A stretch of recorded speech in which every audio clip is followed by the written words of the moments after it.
भवतु सहनौ भुनक्तु सह वीर्यं करवावहै तेजस्विनावधीतमस्तु मा विद्विषावहै। ओम शांति शांति शांति। हरि ओम श्री गुरुभ्यो नमः। हरि ओम तत्सत्।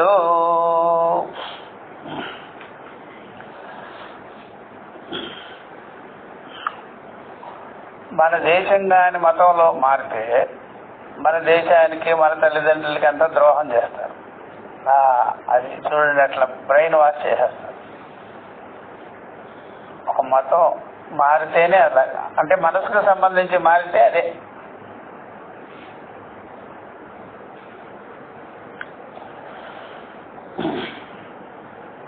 బ్రహ్మసూత్రాలు, బ్రహ్మసూత్ర భాష్యము, శంకర భాష్యం. ఇప్పుడు మనము ప్రాణాధికరణము, ఇప్పుడు మనం ఏం చెప్పుకుంటున్నాం? ప్రాణాధికరణం. అంతరధికరణం అయిపోయింది. ఇప్పుడేంటి? ప్రాణాధికరణం. ప్రాణాధికరణం ప్రాణయేవ ప్రాణాధికరణం.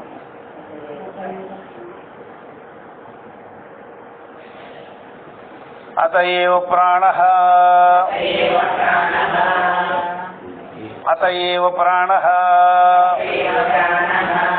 కాబట్టి ఇక్కడ ప్రాణాధికరణంలో అతయేవ ప్రాణః, అత మీన్స్ కనుక ప్రాణమే బ్రహ్మము.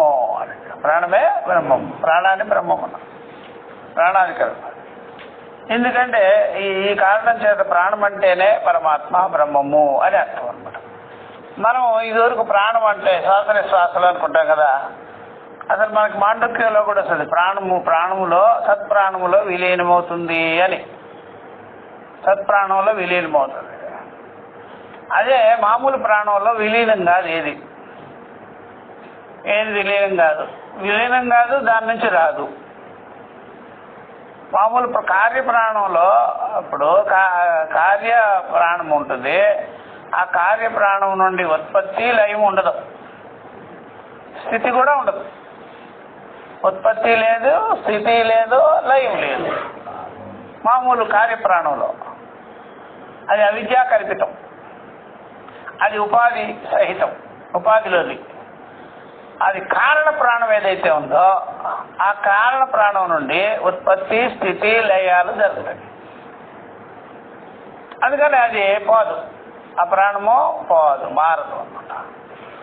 అందుకనే మనకి ఈ ప్రాణంలోనే, ఈ సత్ప్రాణంలోనే మన వాసనలంతా కూడా నిలబడి ఉంటాయి అన్నమాట. మళ్ళా ఆ వాసనలంతా నిలబడి మళ్ళా ఆ వాసనలు వ్యక్తం చేసేస్తుంటుంది. మామూలు ప్రాణం అయితే పోయింది.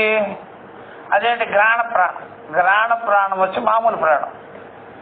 అన్ని ఇంద్రియాలకి అన్నిటికీ కలిపి ఉండే ప్రాణం ఏదైతే ఉందో అది మాత్రం సత్ ప్రాణం. ఈ సత్ ప్రాణములోనే ఈ ఇంద్రియాలన్నీ విలీనం అవుతాయి సుషుప్తిలో.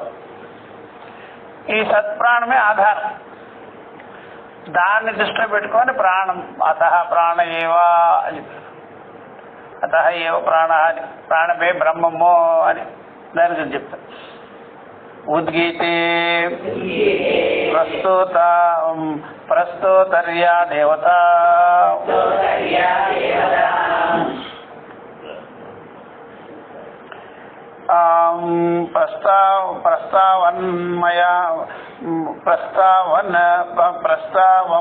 ప్రస్తావం అన్వయాయత్త ఇది ఉపక్రమ్య శ్రూయతే. ఉద్గీత చాందోగ్యంలో ఉద్గీత ఉపాసన అంటే ప్రణవ ఉపాసన, ఓంకార ఉపాసన.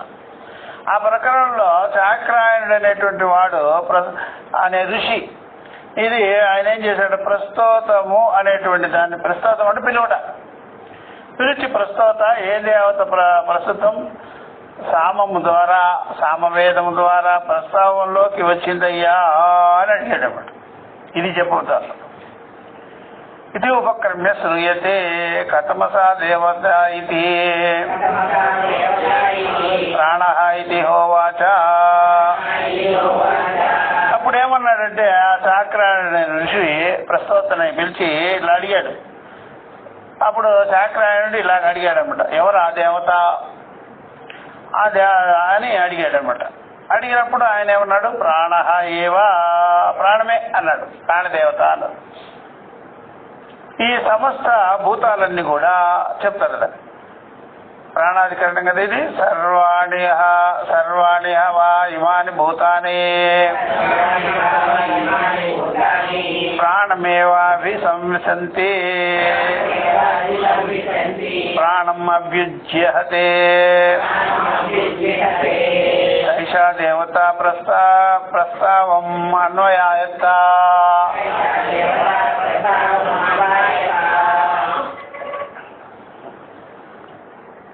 హలో, చెప్పండి.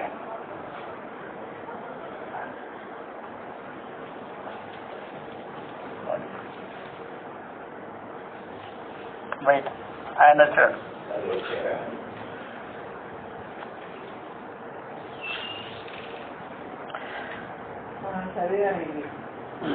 ప్రాణం అభ్యుజ్యహతే సైషా దేవత ప్రస్తావం అన్వయత ఇది.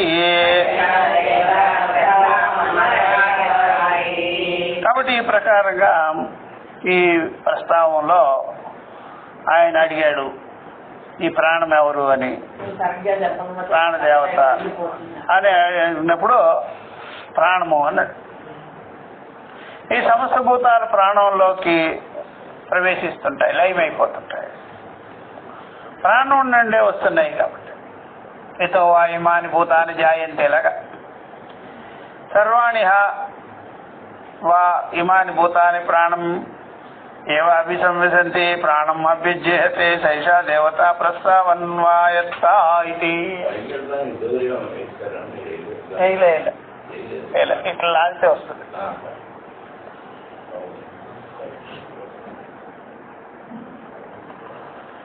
అని ఈ ప్రకారంగా అడిగారు. ఇక్కడ ఒక సంశయం వచ్చింది, సంశయం కలుగుతుంది. ఇక్కడ ఈ చాందోగ్యోపనిషత్తులో ఈ మంత్రంలో ఇక్కడ సంశయము, నిర్ణయము, వెనక సూత్రం లాగా చూడాలి, సూత్రంలో చూడాలి. కాబట్టి ఇక్కడ తత్ర సంశయ నిర్ణయో పూర్వవదేవ ద్రష్టవ్యో, పూర్వంలాగే చూడాలి, బ్రహ్మం అని తెలుసుకోవాలి. పూర్వం ఆదికరణాల్లో ఏం చెప్పినారు, ఆకాశము బ్రహ్మము అని చెప్పి, అంతః బ్రహ్మము అని చెప్పి, ప్రాణ బ్రహ్మము అని తెలుసుకోవాలి పూర్వంలాగా ద్రష్టవ్య. ఎందుకని ప్రాణబంధనం హి సౌమ్య మనః, ప్రాణస్య ప్రాణం ఇది చైవ మాధవ్ బ్రహ్మ విషయః. ప్రాణశబ్దో దృశ్యతే వాయు వికారే తు ప్రసిద్ధతరః లోకవేదయోః. కాబట్టి ఇక్కడ ప్రాణస్య ప్రాణం, మనం ప్రాణానికే ప్రాణమైంది. ప్రాణానికే ప్రాణమైందంటే ఇది మామూలు ప్రాణము, అదేంటే ఇది గ్రాణ ప్రాణము, అదేమో సత్ప్రాణం బ్రహ్మం అని అర్థం. ప్రాణానికే ప్రాణం. అలా చక్షువులు కూడా అలాగే చేసుకోవాలి. చక్షువులకే చక్షువులు అనగానే అది సాక్షి చక్షువు, ఇదేమో చర్మ చక్షువు. అది చైతన్య చక్షువు, ఇదేమో చర్మ చక్షువు. అట్లాగనమాట. ఇది చేయమాది బ్రహ్మ విషయ ప్రాణశబ్ద దృశ్యతే. సార్ బ్రహ్మ విషయమే ప్రాణశబ్దము. ప్రాణశబ్దం అంటే బ్రహ్మం. వాయు వికారేతు ప్రసిద్ధతర లోకవేదయో. లోకంలో వాయు వికారం ఏదైతే ఉందో, గ్రాణం శ్వాస నిశ్వాసలు వాయు వికారాలు, అదే వాడికి అందరికి తెలుసు. అందరూ అదే తెలుసుకోవాలి, ఈ ప్రాణమే పోతుందిరా. ప్రాణం పోతుంది అన్నప్పుడు ఈ ప్రాణమే అని మనం తెలుసుకోవాలి. నాకు శ్వాస ఆడటం లేదంటే ఇదే. అసలు ప్రాణం ఏదైతే ఉందో బ్రహ్మ ప్రాణం, అది పోయేది కాదు, వచ్చేది కాదు. దీనికి ఎక్స్పైర్ అయిపోయింది, దీనికి ఆయుష్ అయిపోయింది, ఇది పోతుంది. అది పోయేది కాదు, ఆయుష్ అయ్యేది కాదు, అది నిత్యం. ఇది అనిత్య ప్రాణం, అనిత్య ప్రాణం. అందువల్ల కాబట్టి ఈ ప్రాణము లోకంలో తెలిసిన ప్రాణము, వాయు వికార ప్రాణము, వృత్తి భేదములతో ఉండే ప్రాణము, పంచవాయువులతో కూడుకున్న ప్రాణము, భూతములో ఉండేటువంటి పరిచ్ఛిన్నమైన ప్రాణము, ఇదంతా కూడా అనిత్యం, అసత్ ప్రాణం. దీనికి ఎక్స్పైర్ అయ్యేది ఉంటుంది అనమాట. అసలు ప్రాణం బ్రహ్మ ప్రాణము పోదు, నిత్యమై ఉంటుంది. అట్లా అది ఎందుకు అన్నారంటే ఈ ప్రాణం పోయి ఆ ప్రాణంలో బతుకుతుంది. అది శరీరేంద్రియాలు కర్మఫలాలు బట్టి, కర్మఫలాలు ఇక్కడి వరకు అయిపోవచ్చు, తర్వాత మళ్ళీ ఇంకో శరీరానికి వెళ్ళిపోవచ్చు. అట్లా ఆ ప్రకారంగా ఆ ప్రాణం వేరు, ఈ ప్రాణం వేరు. అట్లా అత ఇహ ప్రాణసిద్ధేనా కతరస్య ఉపాదానం యుక్తమితి భవతి సంశయః. కాబట్టి ప్రాణశబ్దం వల్ల దేన్ని తెలుసుకోవాలి? ఉపాదానంగా, మూల కారణంగా, యథార్థంగా ఏది సరిపోతుంది అనే సంశయం వచ్చింది. కిం పునః అత్ర యుక్తం వాయు వికారస్య పంచవృత్తే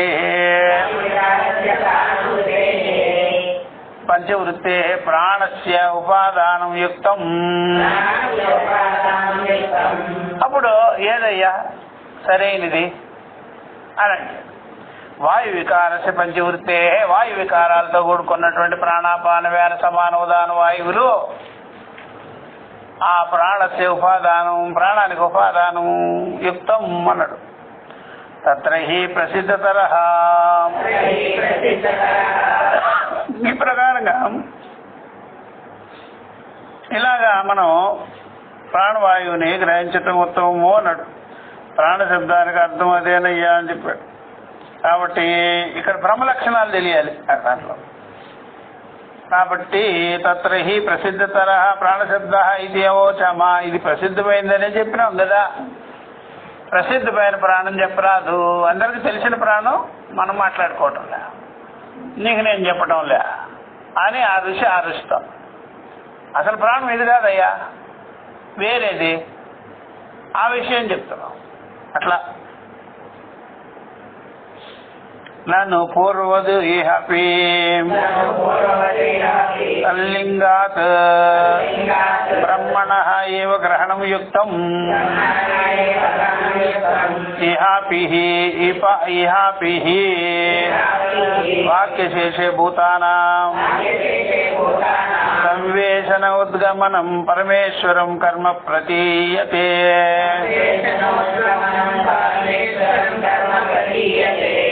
కాబట్టి ఇక్కడ మనం తెలుసుకోవాల్సింది ఏమిటి అంటే, పూర్వం చెప్పినాము తల్లింగాత్ బ్రహ్మణ, దానికి చిహ్నం ఏంటి అంటే బ్రహ్మలింగమే, బ్రహ్మమని తెలుసుకోవాలి. ఏవ గ్రహణం యుక్తం ఇహాపిహి వాక్యశేషే. ఇక్కడ కూడా ఈ వాక్యము ఏం చెప్తుందంటే భూతానాం సంవేశనోద్గమన పరంపర పారమేశ్వరం కర్మ ప్రతీయతే. ఇది పారమేశ్వరుడి యొక్క, పరమాత్మ యొక్క కర్మే. ప్రాణులంతా పుట్టించడము, ప్రాణులంతా తనలో విలీనం చేసుకోవడము. కాబట్టి ఈ ప్రాణులంతా కూడా శ్వాస నిశ్వాసాలు ఆడించేవాళ్ళు, వీళ్ళందరూ పరమాత్మే. వీళ్ళందరినీ కూడా పుట్టిస్తున్నాడు పరమాత్మే, తనలో లయం చేసుకుంటున్నాడు. అది మామూలు ప్రాణానికి సంబంధించింది కానీ కాదు అన్నమాట. అట్లాగా నా ముఖ్యే అపి ప్రాణే భూత సంవేశన ఉద్గమనస్య దర్శనాత్.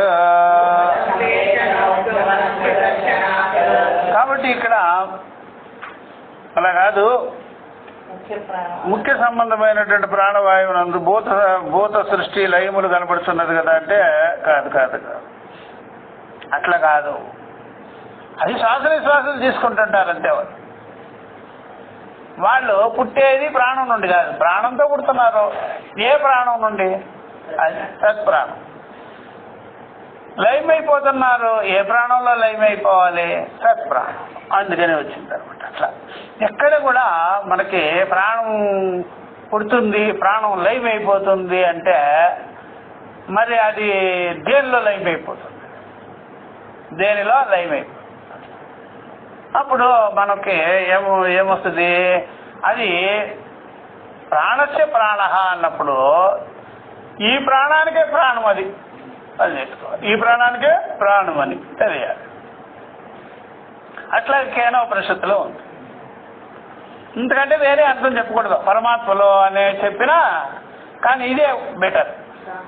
ప్రాణము అనేది ఆ ప్రాణమే పరమాత్మ అనే చెప్పాలి. అందుకని ఆ ప్రాణంలోనే ఈ ప్రాణము లయమైపోతుంది. ఆ ప్రాణము నుండే, పరమాత్మ ప్రాణము నుండే మరలా ఉద్భవిస్తుంది, పుడుతుంటుంది అని చెప్పాలన్నమాట. అట్లా ఇదే శృతిలో ఉంది. ఏవం హి ఆమనాయతే యదా వై పురుషః స్వపితి ప్రాణం తర్హి వాగప్యేతి ప్రాణం చక్షుః ప్రాణం శ్రోత్రం ప్రాణం మనః సహ యదా ప్రబుధ్యతే ప్రాణాదేవ ప్రాణాత్ ఏవాది పునర్జాయంతే ఇది. కాబట్టి ఇక్కడ ఆయన నిద్రపోయినప్పుడు ఈ ప్రాణం ఉండేవాడు. ఆ నిద్రా సమయంలో ప్రాణవృత్తులన్నీ ఏమైపోతాయి? ప్రాణవృత్తులు అంటే ఇంద్రియాలు, అవన్నీ లీనమైపోతాయి. మళ్ళీ మెలకువలో ఏమవుతుంది? మళ్ళీ బయటకు వచ్చేస్తాయి, వ్యక్తమైపోతాయి.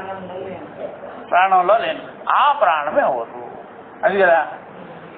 కాబట్టి ఇంద్రియములు అంటేనే పంచభూతాల యొక్క సారాలే కదా, పంచభూత అంశములే ఇంద్రియాలు.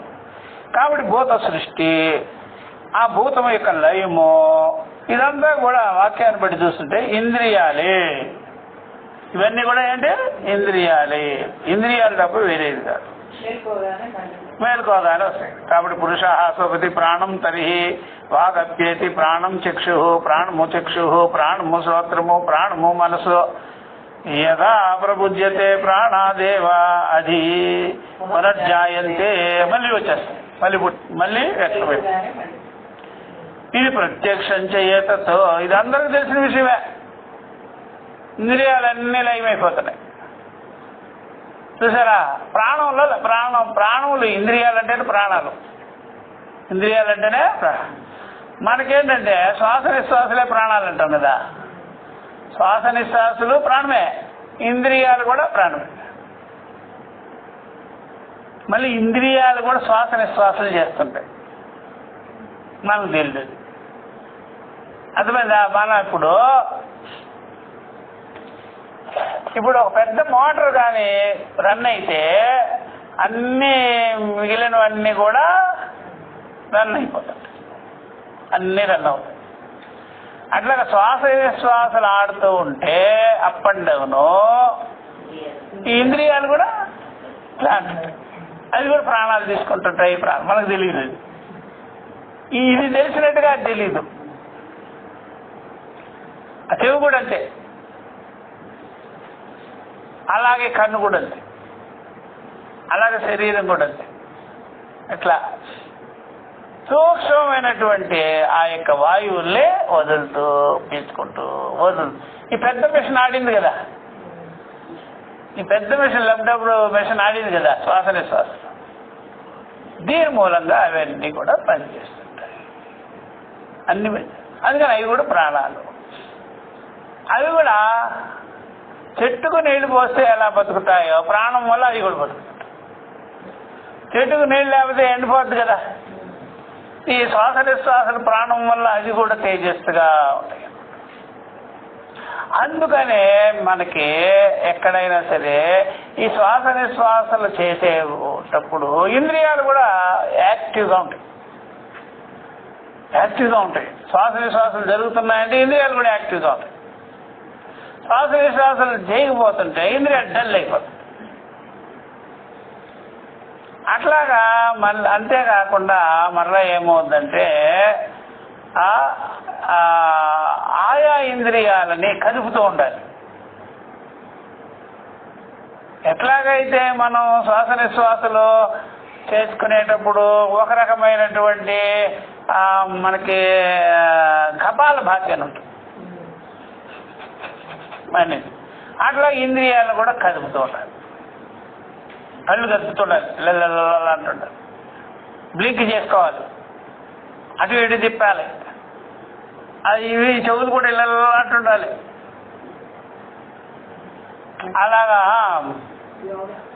అట్లాగా ముక్కు కూడా అంతే. అందుకనే తుమ్ము వచ్చినప్పుడు చూడు మొత్తం లోపల ఉండేవన్నీ బయటకు వచ్చేస్తాయి. అట్లా అనమాట. అలాగా అన్ని శరీరం కూడా ఇట్లా కదిపే కొంది శ్వేత గ్రంథులు ఓపెన్ అయిపోతుంది. ఇలాంటి శ్వేత గ్రంథులు ఎప్పుడైతే వాడకుండా ఉన్నట్టు అయిపోతుంది శ్వేత గ్రంథులు, అర్థమైందా? అందుకని ఎక్కువగా సబ్బు గిబ్బు బట్టిచ్చేసేసి, శనపిండి బట్టిచ్చేసేసి, పౌడర్ బట్టిచ్చేసేసి గ్రంథులన్నీ మూసుకుపోతాయి. చెమట పట్టిందని పట్టేస్తారు. చెమట పట్టగానే ఏమవుద్ది, శ్వేత గ్రంథులు ఓపెన్ అయిపోతుంది దెబ్బకి, అర్థమైందా? అందుకనే చలికాలం వచ్చేటప్పటికి శ్వేత గ్రంథులు మూసుకుపోతుంది. మూసుకుపోయేటప్పటికి మనకి లేనిపోయిన జబ్బులన్నీ వస్తాయి. అందుకని ఎండ తగిలేటప్పటికి చెమట పట్టేటప్పటికి మొత్తం శ్వేత గ్రంథులు ఓపెన్ అయిపోయి దాంట్లో ఉండే మురికి గిరికి కల్మషాలన్నీ బయటకు వచ్చాయి. అంటే శ్వాస నిశ్వాసాలు తీసుకుంటున్నాయన్నమాట. శ్వాస నిశ్వాసాలు ఎందుకు చేస్తే జఠరాగ్నంలో అలా నుంచి బయటలేరు. అందువల్ల వేడి శరీరంలో ఉంటే అప్పుడు ఆవిర్లు వచ్చినట్టుగా శ్వాస నిశ్వాసాలు ఇంద్రియాలు అన్నీ కూడా యాక్టివ్గా పనిచేస్తాయి. నరాలు కదలకుండా ఉన్నాయనుకోండి పెయిన్స్ వస్తాయి. అందుకని నరాలు కదులుతూ ఉండాలి. శ్వాస నిశ్వాసలే మెయిన్. అలాగ మొత్తం నరాలన్నీ కదులుతూ ఉంటాయి అనమాట. ప్రతి జాయింట్లు కదులుతూ ఉంటాయి. అందువల్ల ఈ పైకేమో శ్వాస నిశ్వాసాలు జరుగుతున్నాయి అనుకుంటున్నాం, మిగిలినవన్నీ కూడా జరుగుతాయి దాంతోపాటు, అర్థమైందా? అందుకని పెద్ద ఇంజనం స్టార్ట్ అయితే చిన్న చిన్నవి కూడా స్టార్ట్ అవుతాయి. అందుకని రైలుకి చూడండి, పూర్వం పెద్ద చక్రాలు, తర్వాత చిన్న చిన్న చక్రాలు ఇట్లా ఉంటాయి కదా. మరి ఆ పెద్ద చక్రమే తిరిగేది ముందు. ఆ పెద్ద చక్రం ఎందుకు తిరుగుతా, వీల్స్ దాంట్లో స్టీమ్ పోయి పంపు చేయాలి.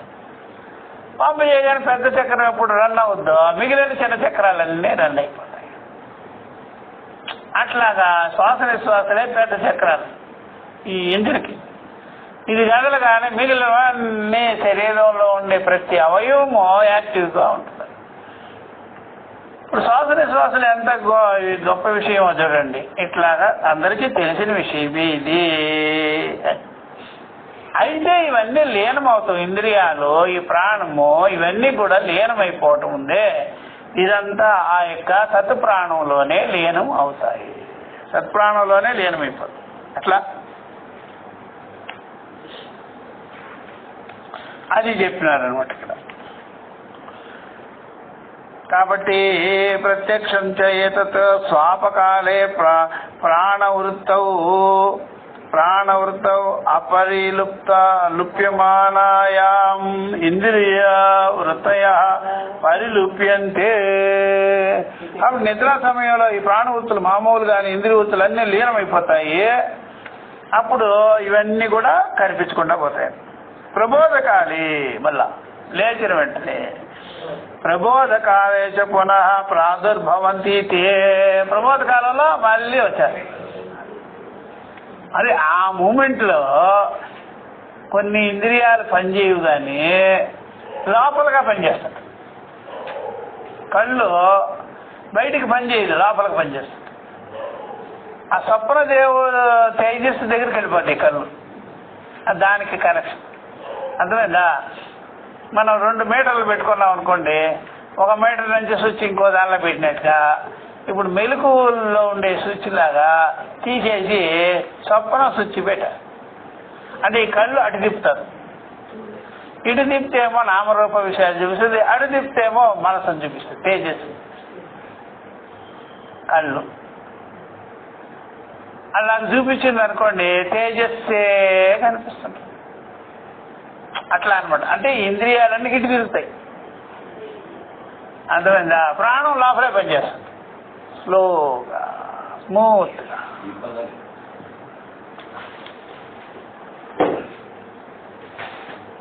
స్మూత్గా పనిచేస్తుంది.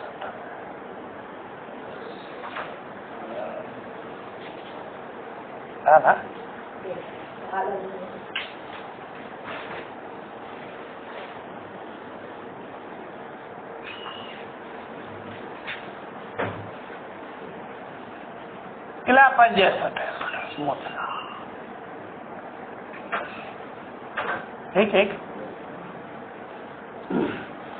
అందుకనే బయటకు పనిచేసేటప్పుడేమో దీని హడావడి ఎక్కువ ఉంటుంది, లోపలికి పనిచేసేటప్పుడేమో హడావడి తగ్గిపోతుంది, అంతర్ముఖమైపోతుంది. అప్పుడు కూడా లీనం కాల, అది కూడా విరమించుకుంటే ఇంకా లోపలికి వెళ్ళిపోతుంది. అర్థమైందా? ఇంకా లోపలికి వెళ్ళిపోయి మొత్తం కలిపి సతప్రాణంలో విలీనమైపోతాయి. సుషుప్తిలో విలీనమైపోతాయి. అట్లా సత్ప్రాణంలో విలీనం. అందుకని అలా మెలకువలు మళ్ళీ యథా ప్రకారంగా బయటకు వస్తుంటది. ఇంద్రియులంటే పంచభూత సారాంశంలే. ఇంద్రియాలంటేనే పంచభూత సారాంశం కనుక భూత సృష్టి లయం చెప్పిన శేషానికి అర్థం ఇదే. ఈ ఇంద్రియాలే ఉద్గీత దేవతగా ఆదిత్యని, ఉద్గీత దేవతగా చెప్పేసినట్టు ఇంద్రియాలని, ఆదిత్యని ప్రతిహార దేవతగా అన్నమును, అదే ప్రకరణంలో ప్రస్తావ దేవత అని ఈ ప్రాణం తర్వాత చెప్పినారు. ఆదిత్యుడు అన్నమని బ్రహ్మము కాదు, బ్రహ్మలు గారు వీళ్ళు. ఆదిత్యుడు అన్నము వీళ్ళు బ్రహ్మలు కాదు. అదే వరుస కనుక ప్రాణం కూడా బ్రహ్మము కాదు, ప్రాణం కూడా ఈ బాహ్య ప్రాణం బ్రహ్మము. ఈ ప్రాణం ఏ ప్రాణంలో కలిసిపోతుందో ఆ ప్రాణమే బ్రహ్మం. నచతయో. కాబట్టి ఇప్పుడు ఈ ప్రకారంగా ఇంద్రియ సారత్వాస్య భూతానాం అవిరుద్ధ ముఖ్యే ప్రాణే అపి భూత సంవేశనోద్గమనవాది వాక్యశేష అపి చ ఆదిత్యాన్నం చ ఉద్గీత ప్రతిహారయో దేవతే ప్రస్తావ దేవతాయాః ప్రాణస్యాంతరం నిర్దిశ్యతే. నచతయో బ్రహ్మత్వం అస్తి. వీటికి బ్రహ్మత్వం చెప్పరు, ఎందుకంటే బ్రహ్మము ఎందు ఇవన్నీ కూడా కల్పింపబడింది. కాబట్టి నచతయో బ్రహ్మత్వం అస్తి. తత్ సామాన్యస్య ప్రాణస్యాపి. ఇది సామాన్యం కనుక ప్రాణస్యాపి న బ్రహ్మత్వం ఇది ఏవం ప్రాప్తే. ప్రాణము కూడా బ్రహ్మము కాదు అని చెప్పేసి, ప్రాణము బ్రహ్మం కాదు. అప్పుడు సూత్రకారుడు అంటాడు, సూత్రకారుడు చెప్తున్నాడు. ఇప్పుడు దానికి చెప్పాలి కదా అర్థమో, చెప్తారు.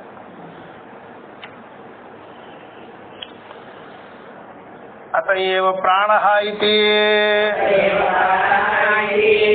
ప్రాణం చెప్పాలి.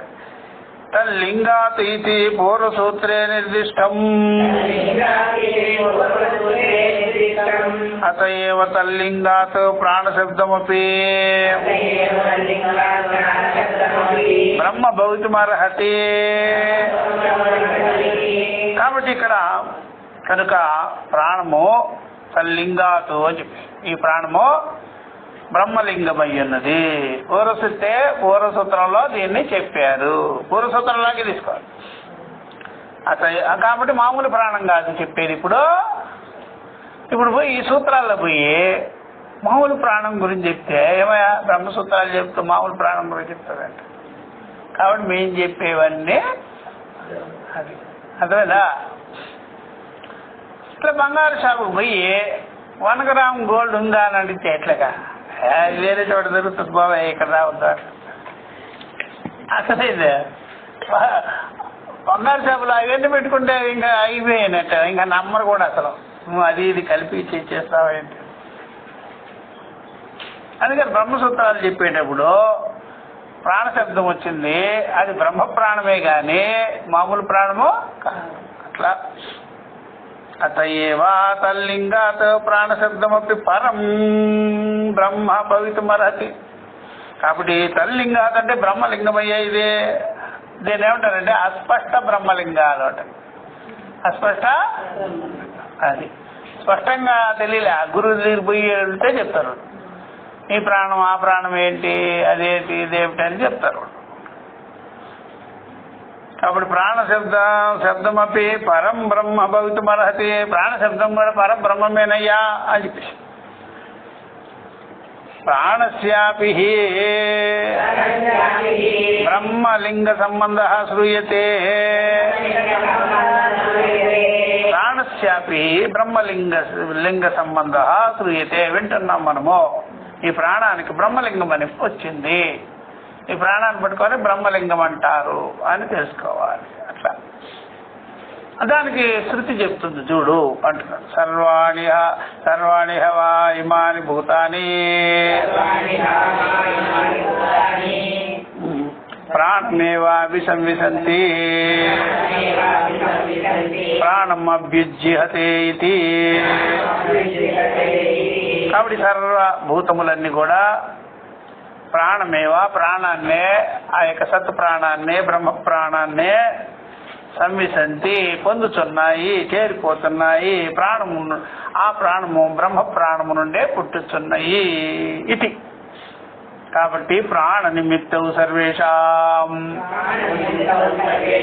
ఇట్లా మనం విన్న తర్వాత మన దగ్గర ఉండే ప్రాణం ఏదైతే ఉందో శ్వాస నిశ్వాస ప్రాణము, ఈ ప్రాణము ఆ యొక్క బ్రహ్మ ప్రాణాన్ని విడిపోయి ఉంటుందా, దాని అందే ఉంటుందా, దాని అంది. అది కాదు, ముందు ఇది కాదని చెప్పేది, ఇది దానిలో ఉంది. తర్వాత దాన్ని అది వదిలిపెట్టి లేదు, అది దీన్ని వదలలే, ఇది దాన్ని వదలలే. ఇట్లాగా మనకు తెలిసినప్పుడు ఏమవుద్దంటే కార్యప్రాణంగా చూడడం, అది కారణ ప్రాణంగానే చూస్తాం. ఈ కొండ మట్టే అని తెలుసుకున్నట్టుగా, ఈ కొండ మట్టే అని తెలుసుకున్నట్టుగా ఈ ప్రాణం ఎవరు. కాబట్టి అప్పుడు మన దగ్గర ఉండే ప్రాణము బ్రహ్మ ప్రాణమే. కాబట్టి ఈ ప్రాణానికి చూసారా, ఈ ప్రాణానికి వినాశం లేదు. ఈ ప్రాణానికి వినాశం ఉపాధిగతమైనటువంటిది.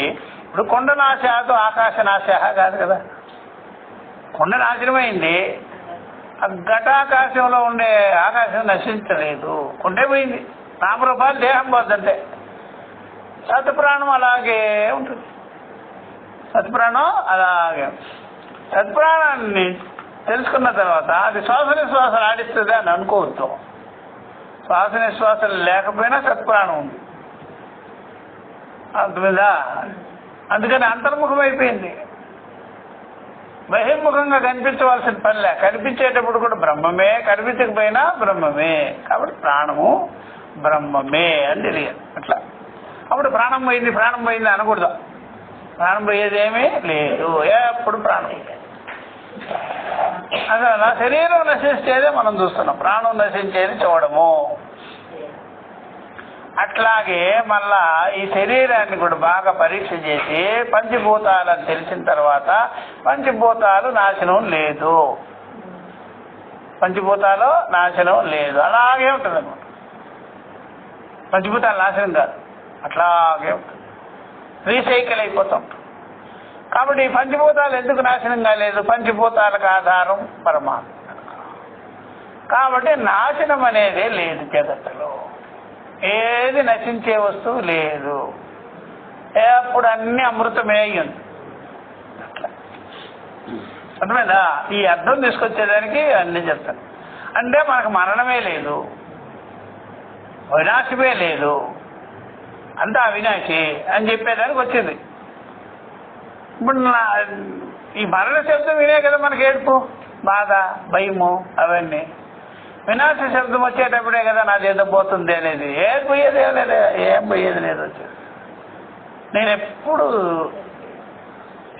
చిరంజీవే, ఎప్పుడు అమృతమే, నాశనమే లేదు. ఇట్లాంటి మాట్లాడద్దు, అనద్దు. కనుక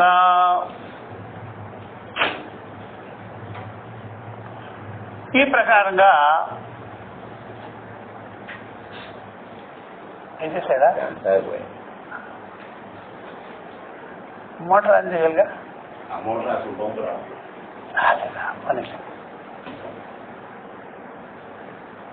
కనుక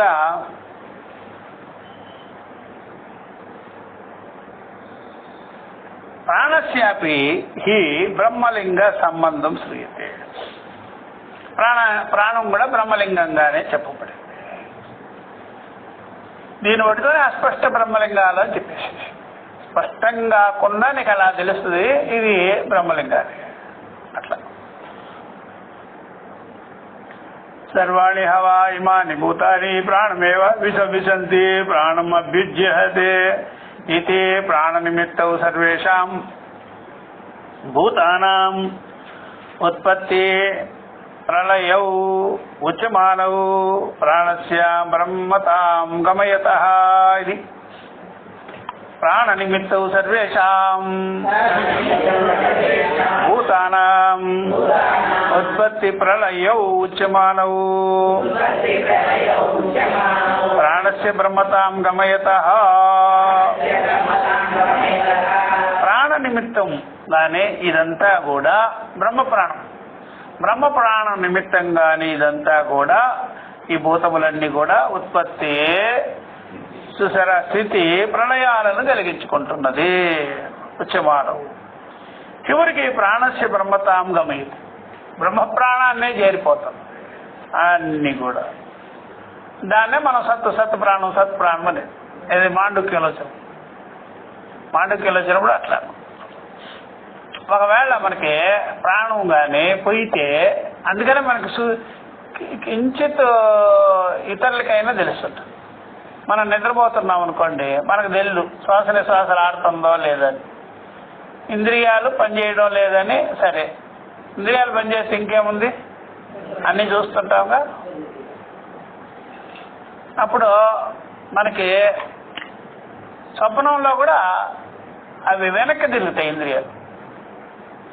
ఇంద్రియాలు వెనక్కి తిరుగుతాయి, ఇప్పుడు పనిచేస్తాయి. ఇంకా లోపలికి పోయింది దానికన్నా మాయమైపోయింది కలిసి. అందుకనే ఇక్కడ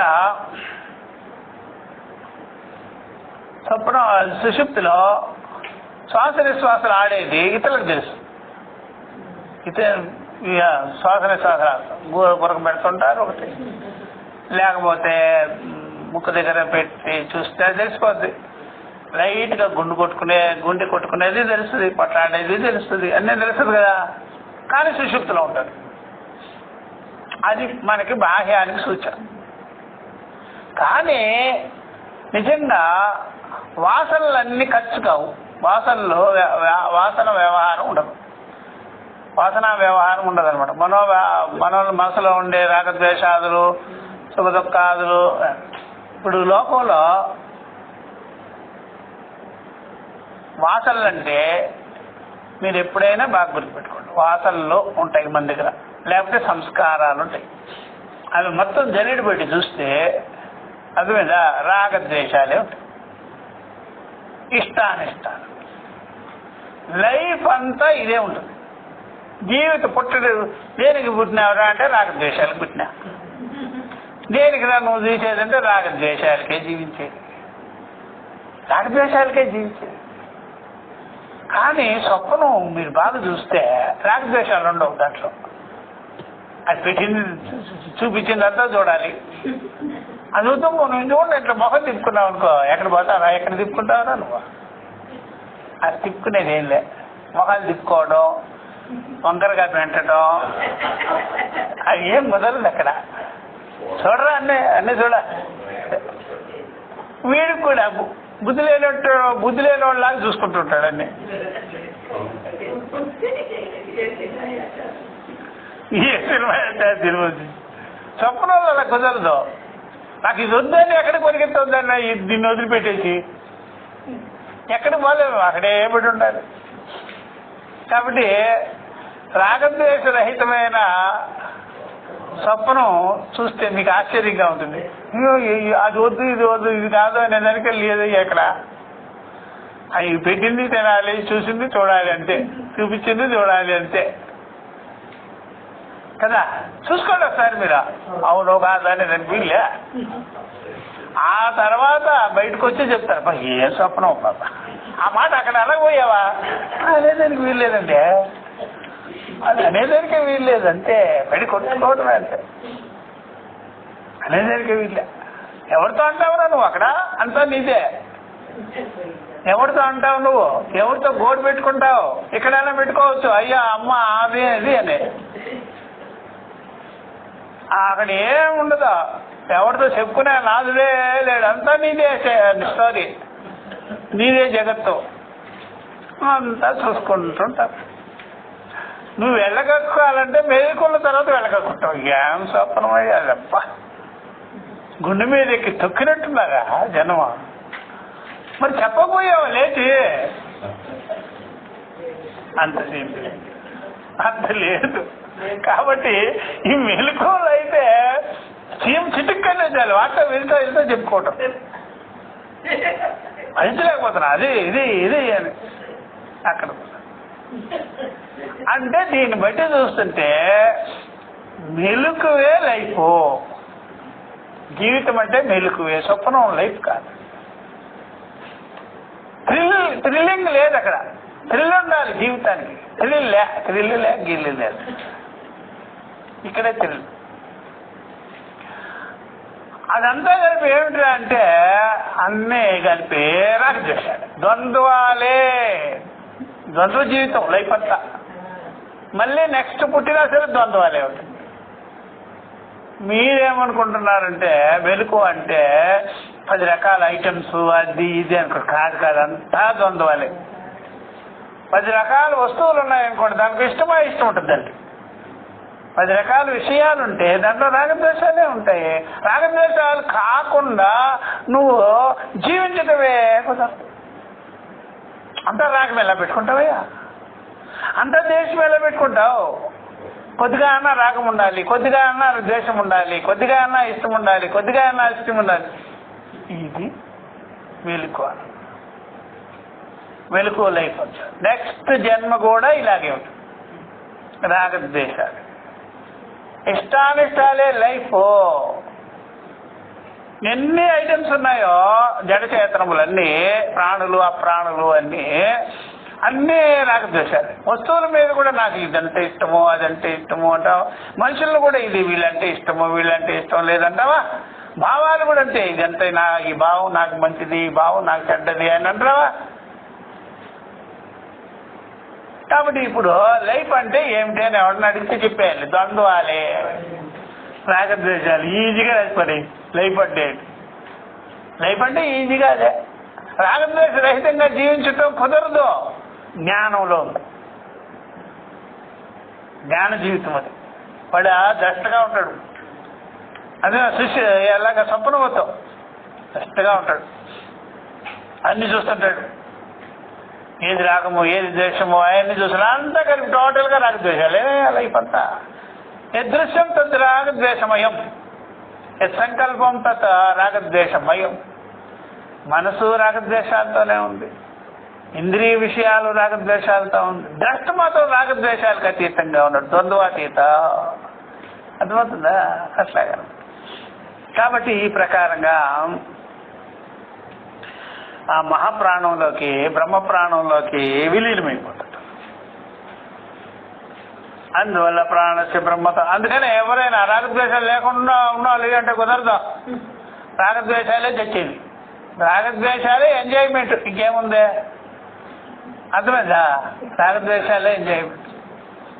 ఒక హోటల్ నుంచి మేము ఇంటి దగ్గర ఉండే హోటల్ నుంచి అది వదిలేసి మీ ఇంకో దూరంగా పోయినారనుకో, రాగద్వేషాలే కదా చెప్పు. అవును, ఏమని అక్కడ తినబోయా తినేది ఇడ్లీ, నాకు ఇది ఇష్టం లేదండి అది ఇష్టం అండి, మరి రాగద్వేషాలేగా. దోశ కావాలా ఇడ్లీ కావాలంటే ఇష్టాలేగా, నాకు దోశ వద్దండి ఇడ్లీ కావాలి. ఇష్టానిష్టాలేగా ఏదైనా అదే, ఏదైనా అదే. అందుకనే మీరు అడిగేసినా అడిగి తీసినా ఏముంది అట్లా ఇష్ట అయిష్ట, ఇష్టానిష్టాలే బతుకు తెరువులు. ఇష్టానిష్టాలు లేకుండా నువ్వు ఎలా బతుకుతావురా? దాలే నమ్మించుకోలేదు. ఇష్టానిష్టాలు లేకుండా ఉండాలంటే జ్ఞానం ఉండాలి నీ దగ్గర, ఆత్మజ్ఞానము ఉండాలి. ఆత్మజ్ఞాన నిష్ఠతో చూస్తే అది నీకు అసలు జీవితం, ఇది నీది అసలు కాదు. అందువల్ల నువ్వు జ్ఞానం కలిగించుకున్నప్పుడే ఇష్టానిష్టాలు అధిగమించగలుగుతావు. అర్థమైందా? మిగిలినవంతా అంతే. అట్లా ఈ ప్రకారంగా నన్ను ఉక్తం చెప్తున్నాడు. ఇప్పుడు అయితే ఈ ప్రకారంగా ఏమంటున్నారయ్యా అంటే చెప్తున్నారు.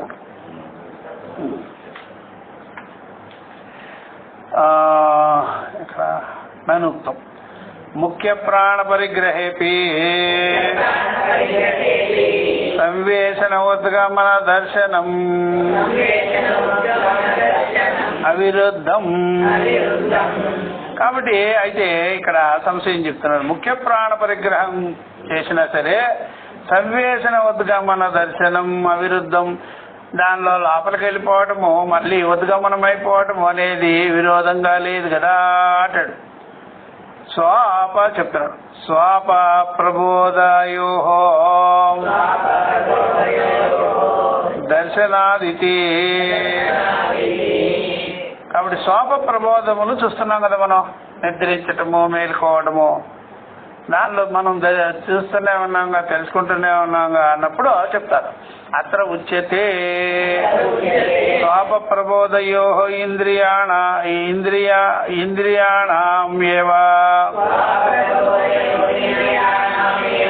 కేవలానాం ప్రాణాశ్రయం సంవేశనోద్గమనం దృశ్యతే న సర్వేషాం భూతానాం. కాబట్టి ఈ ప్రకారంగా స్వాప ప్రబోధయో ఇంద్రియాణమేవ మేలుకువ నిద్ర ఇవి కేవలానాం ప్రాణాశ్రయం ప్రాణాన్ని ఆశ్రయించుకొని సంవేశన ఉద్గమనం దృశ్యతే. సంవేశనం జరుగుతుంది, ఉద్గమనం జరుగుతుంది. చూసారా, సంవేశనము లోపలికి పోవడము బయటికి రావడం జరుగుతుంటుంది. నా సర్వేషాం భూతానం, అన్ని భూతాలు కాదు.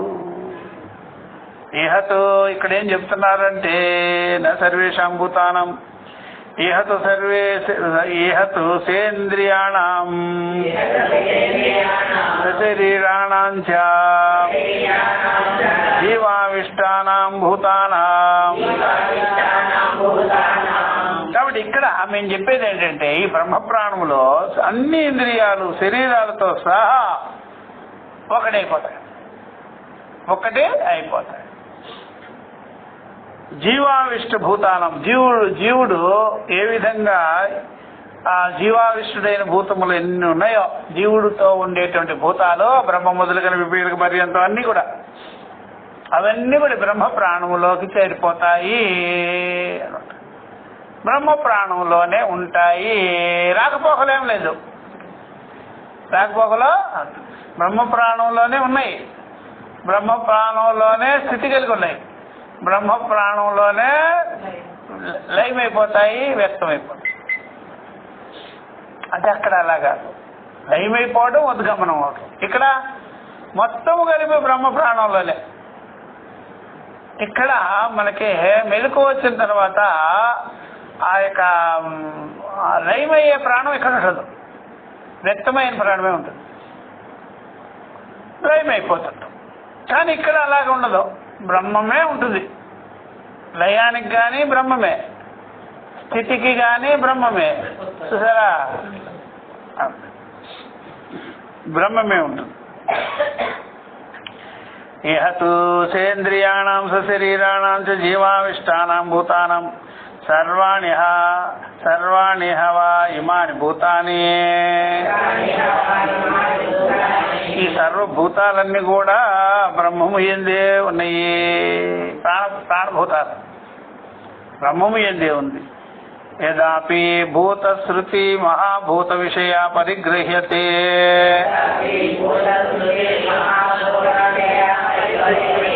యదాపి భూతశ్రుతి భూతముల గురించి చెప్పేటువంటి శృతి మహాభూత విషయ పరిగృహ్యతే. భూతము అని చెప్తే మహాభూతాన్ని కూడా తెలుసుకో. భూతము అని చెప్పింది అనుకోండి, మహాభూతాలు కూడా తీసుకోవాలి. అంటే పంచమహాభూతాలు తీసుకోవాలి. పంచమహాభూతాలతో తయారైనటువంటి అన్న శరీరాలు కూడా తీసుకోవాలి.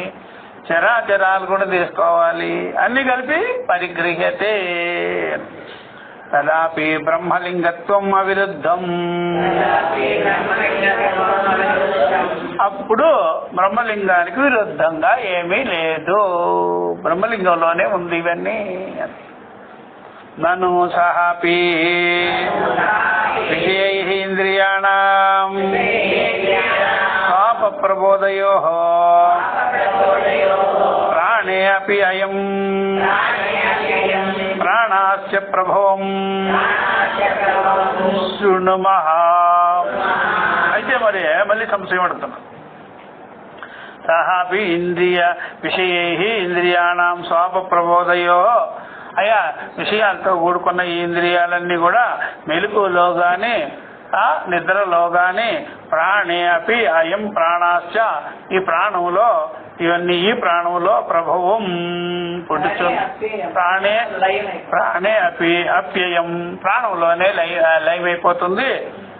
ప్రాణం నుండే మళ్ళా పుడుతున్నాయి అని మేము వింటున్నాం కదా అంటే చెప్తున్నారు. యదా సుప్తః స్వప్నం నకంచన పశ్యతి యథాస్మిన్ ప్రాణః ఏవ ఏకదా భవతి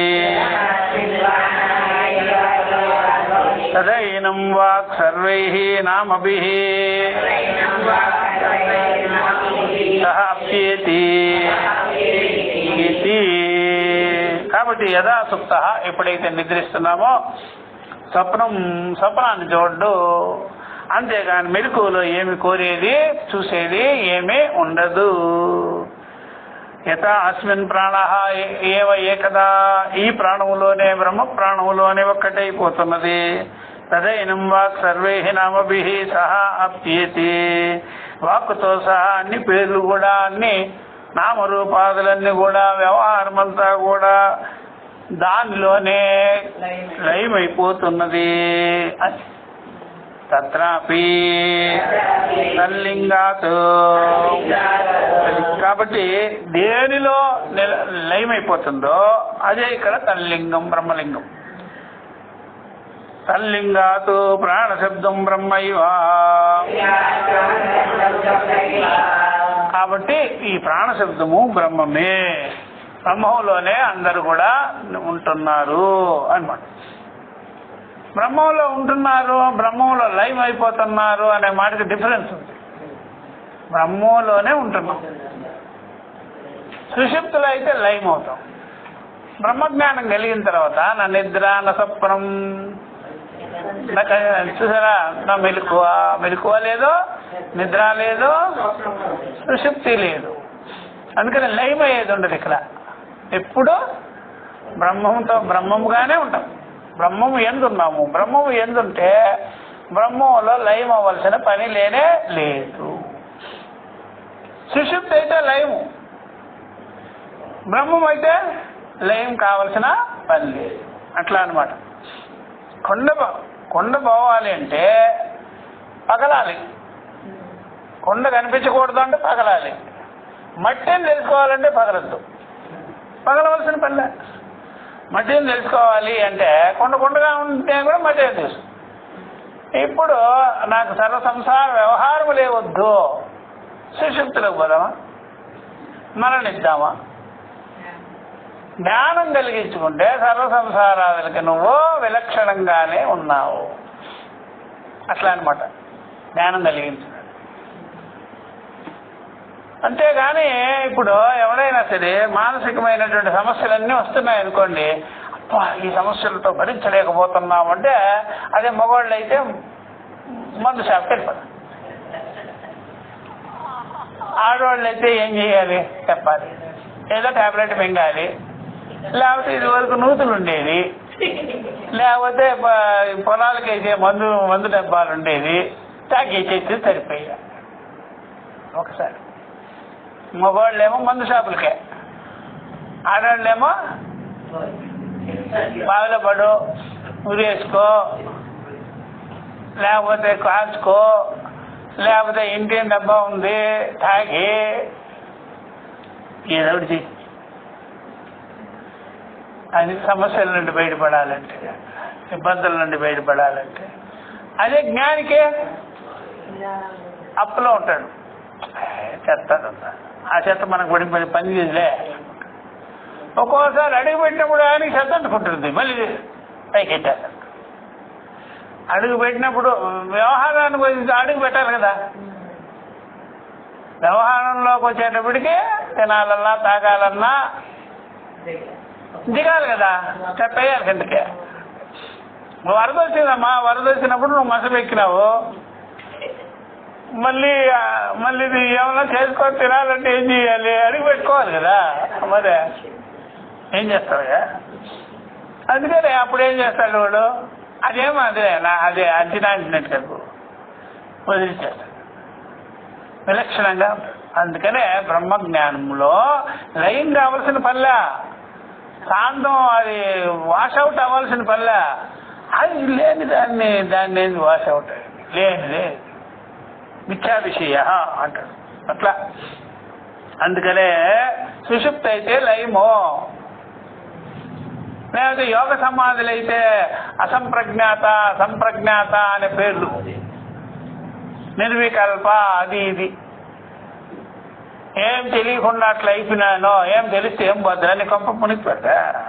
బ్రహ్మ విద్యలో తెలిస్తే ఏం భద్రా, వింటే ఏం బొద్ది, చూస్తే ఏం బొద్ది, ఏమవుద్ది బో, అదంతా నువ్వు దానికి దుక్కుగానే ఉన్నావు. అట్లా జ్ఞానంతో ఉండాలి, అట్లా జ్ఞానంతో ఇంత నెత్తినేసుకొని కూర్చోకూడదు, అట్లా ఉంటుంది. ఇంకేందా అట్లా. అందుకనే తదాపి బ్రహ్మలింగత్వం అవిరుద్ధం అని కృష్ణ ఇలాగా చెప్పేసి, తత్రాపి తల్లింగాత్ ప్రాణశబ్దం బ్రహ్మైవ, ఈ లింగాన్ని బట్టి చూస్తుంటే ప్రాణశబ్దం అనేది బ్రహ్మమే. యత్ పునరుక్తం అన్న ఆదిత్య సన్నిధానాత్ ప్రాణస్య అబ్రహ్మత్వం ఇది తదయుక్తం. అయితే మరి యత్ పునః చెప్తున్నాము, మీరు చెప్పినది అన్న ఆదిత్య సన్నిధానాత్ ప్రాణస్య అబ్రహ్మత్వమితి. అయ్యా, ఆదిత్యుడు కావాలి, అన్నము కావాలి, అప్పుడు ఆ ప్రాణము అబ్రహ్మత్వమైందా లేదా అంటే కాదు. అన్న ఆదిత్యాదుల వల్ల ఈ ప్రాణానికి అబ్రహ్మత్వం రాదు. ఇప్పుడు చెప్పిన వ్యవహారం ఏదంత అక్కడ వాక్యశేష బలేన ప్రాణశబ్దస్య బ్రహ్మ విషయతాం ప్రతీయమానాయాం సన్నిధానస్య కించిత్ కరత్వాత్. కాబట్టి ఇక్కడ వాక్యశేష బలం, ఈ వాక్యం చెప్పే దాని బలం బట్టి, దాని యొక్క సామర్థ్యాన్ని బట్టి తెలుస్తున్నది. ప్రాణశబ్దము బ్రహ్మ విషయతాం ప్రతీయమానాయాం, బ్రహ్మ విషయంగా తెలుస్తున్నది. సన్నిధానస్య అకించిత్ కరత్వాతు, అది దగ్గరగా ఉన్నా సరే కించిత్ కూడా ఏమి పని చేయదు. ప్రాణం గాని ఆదిత్యుడు అదే అన్నము గాని ఆదిత్యుడు గాని ప్రాణానికి ఏమీ కలగదు. ప్రాణ సంకటం ఏమి లేదు. ఎందుకయ్యా అంటే అది ఏమీ జరగదు, అది విలక్షణంగా ఉంది ప్రాణ బ్రహ్మము అని. యత్ పునః ప్రాణశబ్దస్య పంచవృత్తౌ ప్రసిద్ధితరత్వం. అయితే మరి యత్ పునః ప్రాణశబ్దం ఉంది, ప్రాణాపాన వ్యాన సమానమాన వాయువులు అనేటువంటి పంచవృత్తులతో ప్రసిద్ధముగా నున్నది కదా అంటాడు. దానికి చెప్తాడు ప్రసిద్ధతరత్వం అయినా సరే తదాకాశ శబ్దస్యేవా ప్రతివిధేయం. ఆకాశ శబ్దం ఎలాగైతే సర్వవ్యాపకంగా ఉందో అలాగే ప్రాణం కూడా వీటికి సర్వవ్యాపకంగా ఉంది. ఆకాశ శబ్దము అన్నిటికీ ఎలా వ్యాపకమో ప్రాణ శబ్దం కూడా ఈ పంచవృత్తులకి ఈ శ్వాస నిశ్వాసులకి వ్యాపకంగా ఉందే గాని దీనికి లోబడి లేనే లేదు. తస్మాత్ సిద్ధం ప్రస్తావ దేవతాయా ప్రాణస్య బ్రహ్మత్వం. కాబట్టి సిద్ధమైందయ్యా ప్రస్తావ దేవత ఏదైతే ఉందో స్తుతి చేస్తున్నటువంటి దేవత అది ఆ ప్రాణము బ్రహ్మమేనయ్యా. ఏదైనా బ్రహ్మమే, బ్రహ్మము కంటే వేరుగా ఏదే లేదు. ఎందుకని అంటే దేని పడితే దాన్ని మనం పూజించలేము. ఎప్పుడైతే మనం పూజిస్తున్నాము అంటే శాలిగ్రామో ఏదో ఒకటి దాంట్లో బ్రహ్మత్వం ఉంటేనే పూజ చేస్తాం, దాంట్లో సామర్థ్యం ఉంటేనే చేస్తాం. సామర్థ్యం లేని దేవతను నువ్వు పూజ చేయి, దాన్ని ఉండాలి కదా, ఏదో సరుకు ఉండాలి కదా. నీ పూజ్య భావం ఎప్పుడు వస్తుంది, నమస్కార భావం ఎప్పుడు వస్తుంది, నీకు దానిలో ఏదన్నా ఉంటేనే కదా. కాబట్టి ఆ దేవతని పూజ చేస్తున్నావు, మర్యాదిస్తున్నావు, గౌరవం ఇస్తున్నావు, దాన్ని నమస్కారం పెడుతున్నావు అంటే ఆ దేవత బ్రహ్మమేరా. బ్రహ్మాన్ని వదిలిపెట్టి ఆ దేవత ఉంటుంది. కాబట్టి నీ పూజ పునస్కారాలు, నమస్కారాలు, సంస్కారాలు ఇవన్నీ కూడా బ్రహ్మానికి చెందుతాయి. మిగిలిన వాళ్ళు అందుకునేదానికి అర్హులే కాదు. ఎవరు కూడా నీ నమస్కారమో నీ పూజ అందుకునేదానికి వాళ్ళకి ఏమి అంత సీన్ లేనే లేదు. బ్రహ్మమే స్వీకరిస్తారు.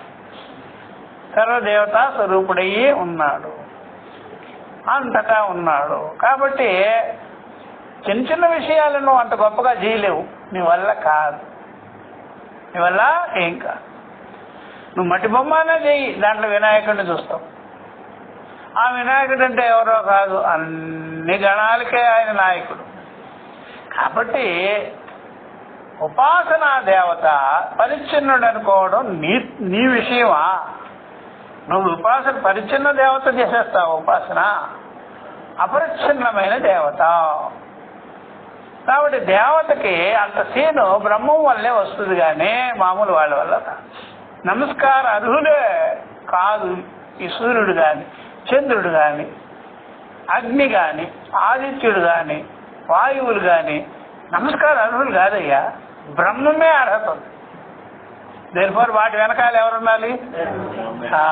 నువ్వు నైవేద్యం పెడుతున్నా సరే ఆయనే వచ్చి తీసుకుంటాడు. దానిలో వెనకాల చేరి నువ్వు ఏదో పెట్టు, రాయికి బిడ్డ రాయి వెనకాల ఆంజేరి ఉంటాడు, ఇంకెవడో తీసుకో. ఈ శరీరం వెనకాల లేడా? ఇంద్రియాల వెనకాల లేడా? వాయువు వెనకాల లేడా? చరాచర వెనకాల ఆయనే ఉన్నాడు.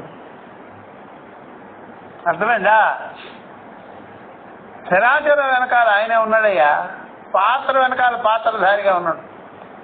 దేనిఫోర్ నీ పూజకి నువ్వు పూజించే ధాతు అర్హత లేనిది, పరమాత్మ అర్హత.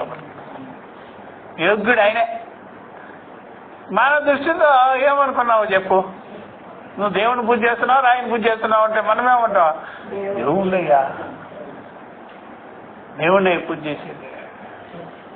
అర్థమైందా? ఇది అస్పష్ట లింగము. నీ దేవుడు ఎవరు? అస్పష్ట లింగం. అస్పష్టంగా ఉన్నాడు. అర్థం తెలియగానే నీకు అర్థమైపోతుంది. అందుకనే అట్లా తెలుసుకుంటే మనకు అర్థమవుతుంది. మనం రాళ్ళు రప్పలకి ఎందుకు పూజ చేస్తామయ్యా? బ్రహ్మానికి పరమాత్మ చేస్తాం, పరమాత్మకే చేస్తాం. వాడు అన్నాడు నల్లగా ఉంటాడు ఒక అబ్బాయి స్కూల్లో, అరే రేపటి నుంచి నేను సన్ గురించి చెప్తా, సన్ పాఠం, రేపు సూర్యుడి గురించి పాఠం ఉంది, మీరందరూ రావాలి. అంటే నల్లగా ఉండేవాడు, నేను రానబ్బా ఇప్పటికే నల్లగా అయిపోయాను, ఇంకా సూర్యుడి గురించి విన్నాను అనుకో, సూర్యుడి పాఠం వింటే ఇంకా నల్లగా అయిపోతాను అయ్యా, నేను రానబ్బో అన్నాడు. పోనీ ఎవడు నువ్వా? సూర్యుడు మన మారుస్తాడు కదా వాడు మరి వాడు ఎంత తెలియదు నీక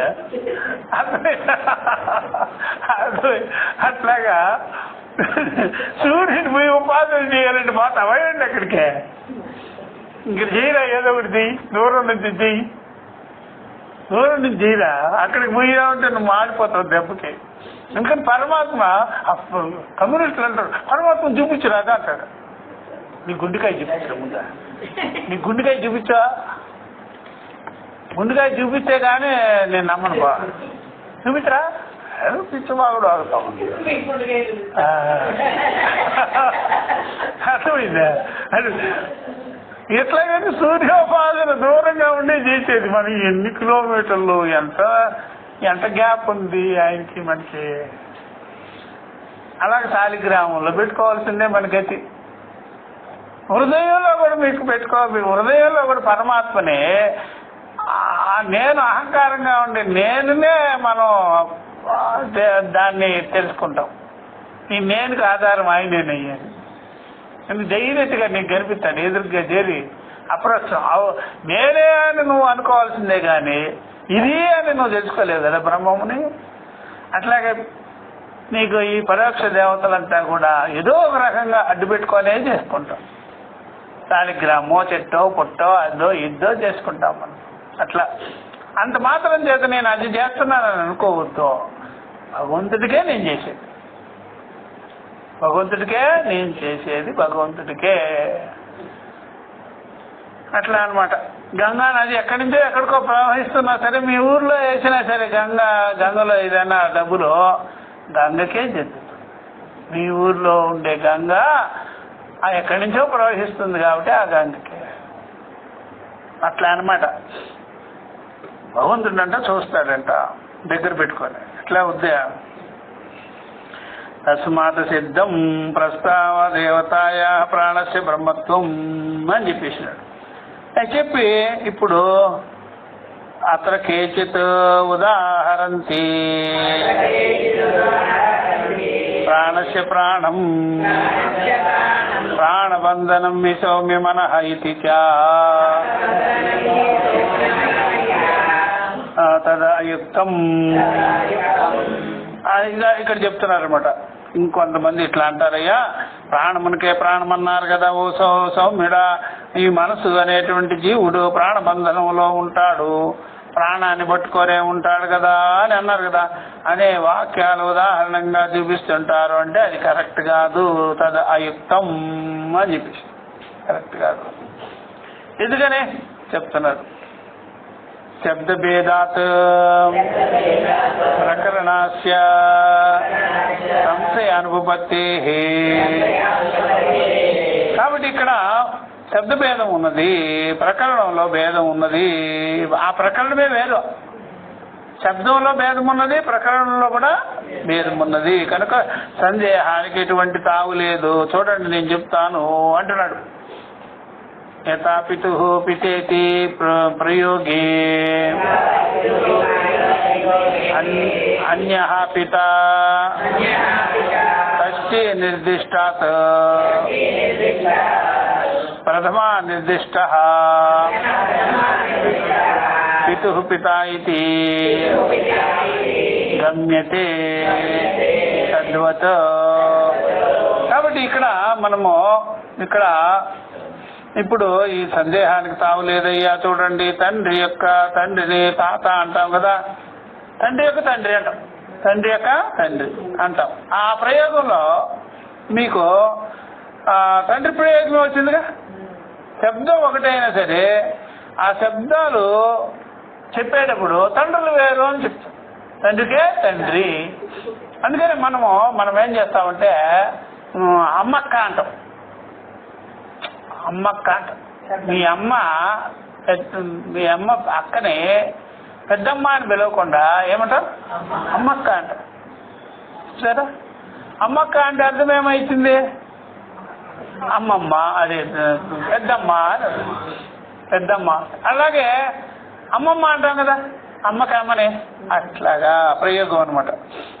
కాబట్టి తండ్రి యొక్క తండ్రి అన్నప్పుడు అన్న ప్రయోగంలో శబ్దం ఒకటైనా సరే ఆ శబ్దముల చేత చెప్పబడే చూడండి తండ్రి యొక్క తండ్రి అనేటువంటి తాత అనేటువంటి వారు వేరుగా ఉన్నా సరే అటువంటి పదాలు ఒకటిగా వాడాం.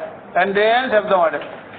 అలాగే షష్ఠిలో కూడా యొక్క అనేది షష్ఠి అంటే ఒక్క చెప్పబడిన తండ్రి వేరు, ప్రథమంతో చెప్పబడిన తండ్రి వేరు, ప్రథమ విభక్తులు చెప్పిన తండ్రి వేరు, తండ్రికే తండ్రి అనేది వేరు. షష్ఠి తండ్రికే తండ్రి అట్లా అది చెప్తున్నారు అనమాట. అలాగా ప్రాణమునికే ప్రాణము అంటే ప్రాణాన్నే కన్నది ఈ ప్రాణము. అది ఈ ప్రాణాన్ని కన్నదయ్యా ఆ ప్రాణము, ఈ ప్రాణానికే మూలమయ్యా ఆ ప్రాణము అని అర్థం అనమాట. దాన్నే ఈ ప్రాణాన్నే వ్యాపించుకోంది, ఈ ప్రాణానికే ఆత్మగా ఉన్నది, ఈ ప్రాణానికే సాక్షిగా ఉన్నది, మూలంగా ఉన్నది అని ప్రాణస్థ ప్రాణ తండ్రికే తండ్రి. అట్లా ప్రాణమునికే ప్రాణమున్నది అన్న చోట ప్రాణము కన్నా దాని ప్రాణమైన వస్తువు వేరని స్పష్టమే. అది వేరు, ఒకటి కాదు. ప్రాణానికే ప్రాణం అంటే ఒకటి కాదు, అక్కడ రెండు చెప్పేది. ఈ ప్రాణానికే ఆ ప్రాణము వ్యాపకంగా ఉన్నది వేరు, అట్లా వేరుగా ఉంది. వాడికే వాడు అని భేదం చెప్పటం కుదరదు. అలాగే దేని సందర్భంలో అయినా సరే చెప్తున్నప్పుడు కాబట్టి ఇక్కడ అన్య ప్రాణస్య ప్రాణ ఇది నిశ్చీయతే నహి సహ తస్యేతి భేద నిర్దేశార్హ భవతి. భేదం చూసారా చెప్పవలసిన పని లేదు. యశిచ ప్రకరణేయో నిర్దిశ్యతే నామాంతరేణాపి సయేవ తత్ర ప్రకరణే నిర్దిష్టః ఇది గమ్యతే. కాబట్టి ఏది నిర్దేశం చేస్తున్నామో ఆ నిర్దేశించే విషయము వేరుగా ఉన్నది, దాన్ని విలక్షణంగా ఉన్నది ఇదే తీసుకోవాలి మనం. కాబట్టి ఈ ప్రకారంగా అలాగే సందర్భంలో దేని చెప్తామో పేరు మారినా సరే అదే ఆ ప్రకారంలో చెప్పబడిందని గుర్తించాలి అని చెప్పి ఉదాహరణకి చెప్తాను. యథా జ్యోతిష్టోమాధికారే వసంతే జ్యోతిషా యజేత. కాబట్టి జ్యోతిష్ట హోమాధికారంలో హోమము అని చెప్తాం, జ్యోతిష్ట హోమము అని. అక్కడ చెప్పేటప్పుడు వసంతమునందు జ్యోతిష్తో యాగము చేయవలే అంటే వసంత ఋతువులో జ్యోతిష్ట హోమము అనేది చెయ్యాలి అని చెప్పినట్టుగా వసంతమునందు వసంత ఋతువులో ప్రతి వసంతంలో అన్న చోట జ్యోతి అనే పదం ఉంది, జ్యోతిష్ఠోమానికి సంబంధిస్తుంది. కాబట్టి